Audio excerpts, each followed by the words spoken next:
Assembly ఎన్నికల్లో ఓటమి, లోక్సభ ఎన్నికల్లో ఘోర పరాజయం తర్వాత బీఆర్ఎస్లో స్తబ్దత కొనసాగుతూనే ఉంది. నేతలంతా సైలెంట్ మోడ్లోకి వెళ్లిపోయారు. కారణాలు ఏవైనా మాజీ ముఖ్యమంత్రి కేసీఆర్ ఫామ్ హౌస్ నుంచి బయటకు రాకపోతుండటంతో కేడర్కు పార్టీ నేతలు అందుబాటులో లేకుండా పోతున్నారన్న విమర్శలున్నాయి. త్వరలో జరిగే స్థానిక ఎన్నికల్లో మెజారిటీ స్థానాలను గెలవాలని ప్రకటనలు చేస్తున్న గులాబీ పార్టీ నేతలు అందుకు అనుగుణంగా క్యాడర్ను సన్నద్ధం చేయడానికి కార్యాచరణ చేపట్టకపోతుండటంతో పార్టీ శ్రేణుల్లో తీవ్ర నిరాశ, నిస్పృహలు వ్యక్తమవుతున్నాయి.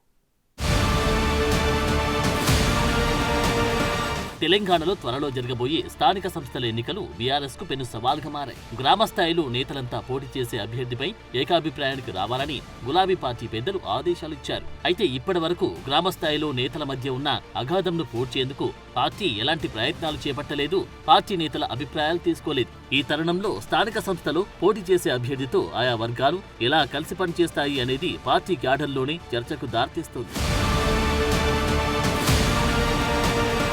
2 సార్లు తెలంగాణలో అధికారంలోకి వచ్చిన గులాబీ పార్టీ కేసీఆర్ వన్ మ్యాన్ తో పార్టీ సంస్థాగత నిర్మాణంపై దృష్టి సారించలేదు. ఆ క్రమంలో సార్వత్రిక ఎన్నికల్లో పరాజయాలు మూటగట్టుకుంది. ఓటమి తర్వాత మాజీ ముఖ్యమంత్రి పెద్దగా ప్రజాక్షేత్రంలో కనిపించడం లేదు. ఇలాంటి పరిస్థితుల్లో పార్టీ ఉనికి కాపాడుకోవడానికి లోకల్ బాడీ ఎలక్షన్స్ బీఆర్ఎస్ కు కీలకంగా మారాయి. గ్రామస్థాయి నుంచి పార్టీని బలోపేతం చేయాలంటే స్థానిక సంస్థల ఎన్నికల్లో గెలవాల్సిన అనివార్య పరిస్థితి నెలకొంది. ఈ గెలుపుతో పార్టీ క్యాడర్లు నూతనోత్తేజం తీసుకొస్తేనే భవిష్యత్తులో పార్టీకి మనుగడ అని అధిష్టానం సైతం భావిస్తోంది.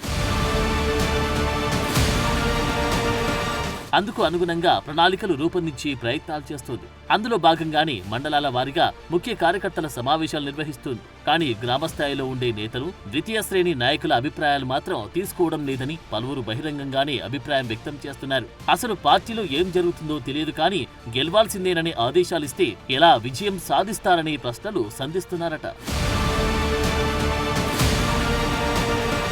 మరోవైపు పార్టీలో గ్రూపులు కొనసాగుతున్నాయి. ఆ గ్రూపులే గత అసెంబ్లీ ఎన్నికల్లో ఓటమికి కారణమయ్యాయని పార్టీ సీనియర్లే అభిప్రాయం వ్యక్తం చేస్తున్నారు. అయినప్పటికీ గ్రామస్థాయిలో నేతల అభిప్రాయాన్ని అధిష్టానం తెలుసుకునే ప్రయత్నం చేయడం లేదని నేతలు మదనపడుతున్నారు.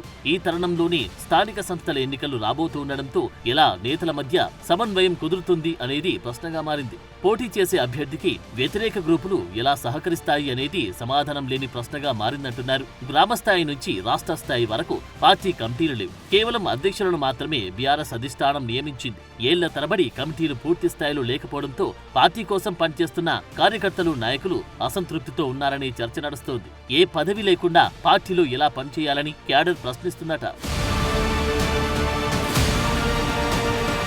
ఎర్రవెల్లి ఫామ్ హౌస్ లో కేసీఆర్ తరచూ పార్టీ నేతలతో భేటీ అవుతున్నారు.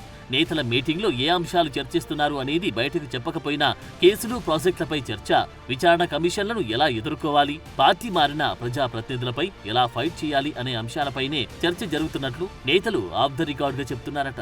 మరోవైపు త్వరలో స్థానిక సంస్థల ఎన్నికలు జరగనున్న నేపథ్యంలోనూ పార్టీ స్తబ్దతగా ఉండడంతో క్యాడర్లు ఆందోళన నెలకొందంటున్నారు. గత అసెంబ్లీ, పార్లమెంట్ ఎన్నికల్లో ఓటముల నుంచి ఇంకా నాయకులు, క్యాడర్ బయటపడలేదు.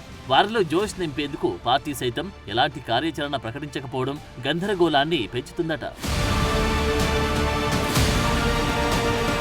అయితే ఫస్ట్ గ్రామస్థాయిలో పార్టీ నేతలతో ముఖాముఖి నిర్వహించి సమస్యలను తెలుసుకుని గ్రూపులకు చెక్ పెడితేనే స్థానిక సంస్థల్లో పార్టీ అధిష్టానం ఆశించిన విధంగా మెజార్టీ సీట్లు వస్తాయని, లేకుంటే పార్టీకి గడ్డుకాలం తప్పదని పలువురు సీనియర్ నేతలు అభిప్రాయపడుతున్నారు. ఆ దిశగా పార్టీ చర్యలు తీసుకుంటుందా లేదా, లేకపోతే స్థానిక సంస్థల ఎన్నికల్లో కూడా గులాబీ పార్టీకి పరాభవం తప్పదా అన్నది చూడాలి.